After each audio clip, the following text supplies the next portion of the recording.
காத்து ஊத காத்து சுத்தும் கடலு கரைய பார்த்து சத்தியமா கோயில் கொண்ட சுப்பையா எங்க குப்பத்துக்கு குல விளக்கு நீ ஐயா.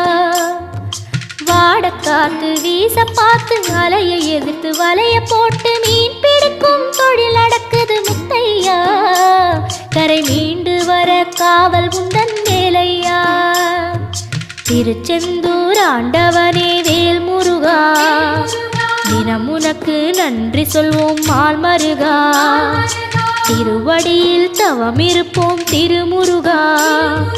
தீப்பெழுது நலமெனவே வடிவழகா.